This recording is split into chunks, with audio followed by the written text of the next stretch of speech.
I still am not sure how this twin effect case got put on your docket, Ace started as she threw 30 chips into the pot in the middle of the coffee table. We sat on the black leather, L-shaped couch in our living room. She shook her head. It just seems to not be important enough. Nate nodded as he ditched his unwanted cards and put in 30 chips as well. That is what Peak and I think as well. Johnny told her to look at the government. Whose government, ours or someone else's? I discarded cards, added in chips as well and agreed, that is the conclusion I come to.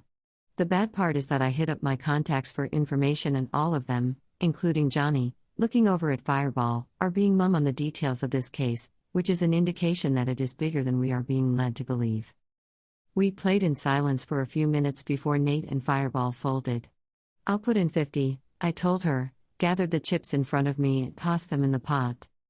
Ace decided, looking around at the group, I'll match your 50 and raise you 25. She put in her chips. Okay, I'll match you and put in the rest of my chips, I advised her, holding her gaze. That's too rich, she started as Nate and Fireball called out her name. She shook her head and tossed her cards onto the pile. Rookie mistake, Nate observed, gazing over at me. I'm betting she has a pair at best. I say she's got 2 pairs, Fireball chimed in, waiting for me to glance in his direction. I answered, laying down a 3 of spades, a 3 of diamonds, a 3 of hearts, then a 5 of hearts and a 5 of diamonds. I went out for a lousy full house, Ace ranted, picking up her cards and turning them face up in a row. An ace, king, queen, jack and 10 of hearts. Fireball put his arm around her and side-hugged her. We tried to warn you. That she's a card shark, Ace returned, just as Chip announced, Colonel Masters, Rachel Thomas is on the line for you. She says it is urgent. We each looked at each other in turn. I drew in a deep breath and instructed, Chip, put her through. Jessa, do you know where your father is? My mother's melodic voice demanded. Am I supposed to? I talked to him a few hours ago. He was acting very talkative about nothing, I countered. We went through a spatial distortion, and none of my crew remembers the last week, so if he was supposed to come here. I could hear her take a deep breath.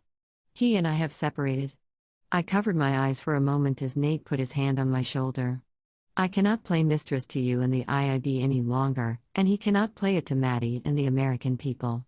The thing is that we keep tabs on the heads of all the covert organizations every 2 hours, and we have not been able to locate your father all day. I am sorry that you two separated. If there is anything I can do, let me know, I began, uncovering my eyes to look up at the ceiling. However, as I stated, I do not know where Dad is. If you want me to tap my resources and try to find him. Please, Mom replied. A pleading in her voice. Mom, are you sure this separation is A? Did you know that Judge Valentine is trying to smear your reputation in the press? Mom persisted. I knew she threatened to do so if I didn't help her break up Fireball and Ace, I responded, raking my eyes around the group. She made a fatal mistake, Mom advised me. She went to Vanessa Blake, who in the past would have discredited you in a minute, but now wouldn't dare upset one of her mother's political allies. Vanessa shut the judge down fast. My lips inched into a smile. Way to have my back, God sister. Thank her for me. Mom and I spoke for a few more minutes before she disconnected the communique. I stood, made my way around Nate and toward the bar that separated the kitchen from the living area. I picked up my Quan pad, a handheld device that held the memory of a quantum computer. I dashed off a message to my contacts. Chip, get my father on the line. I noticed Fireball playing poker with Ace. Probably giving her pointers on how to play against me. Cannot comply, came Chip's response. Keep trying him, I persisted, looking up, and get Johnny Remini on the line. Lucky star, came Johnny's voice. 2 calls in one day. Have you seen my dad? I posed, looking across the bar into the kitchen. I saw dishes in the sink. Which child did that? I wondered. They and I were going to have a conversation.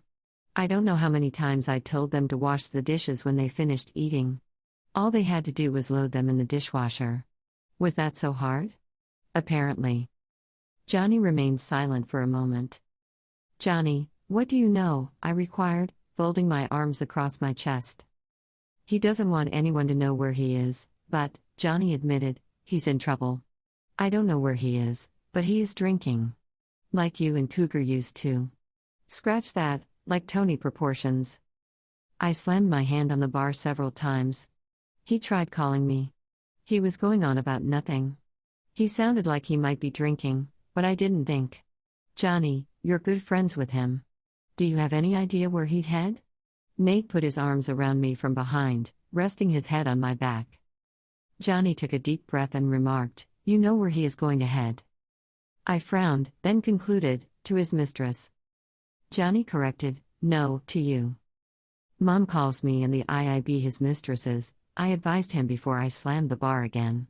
I understand him and Mom are separated. His doing, not hers. She has been visiting an old flame in prison once a week for the last few months, and when your dad confronted her, she didn't seem to think it was a big deal. I swung around to see Nate and required of Johnny, "Torch. After all that went down, why would she? No, something else is going on. She loves Dad, and she is not going to jeopardize their marriage over my godfather, but, as usual, she is blaming this on me." "Thanks, Johnny. I will contact you and Mom if I hear from him again." I raked my eyes over the other people in the room and proposed, "We have some pound cake and fruit if anyone wants any." I saw Nate and Fireball exchange a troubled look. The same one Ace exchanged with Fireball, then Nate. I put my hand up. "I am fine."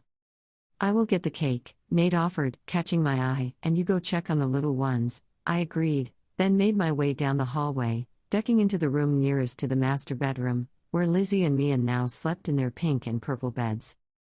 As I traveled back into the living room, I heard Fireball remark, "Rachel dropped out of communication several weeks ago." It didn't worry me because she does that when she is figuring things out. She's actually been in contact with Lucky Star more than me. Johnny thinks they are looking into Rachel's parents' disappearance all them years ago. I had no idea her and Bradley were separated.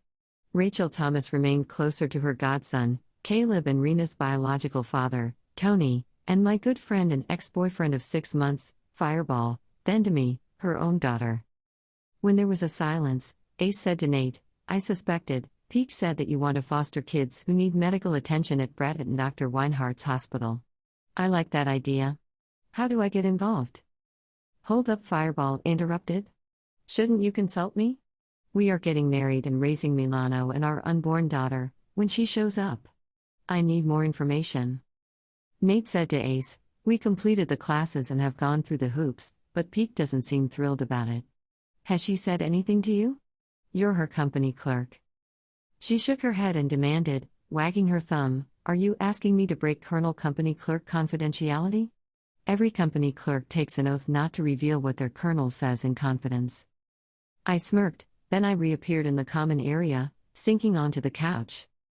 My dark-haired brother-in-law, Colin Vincent, my security chief, with his long nose, round face and goatee, came down the hallway from his and Nate's sister Joey's side of the quarters.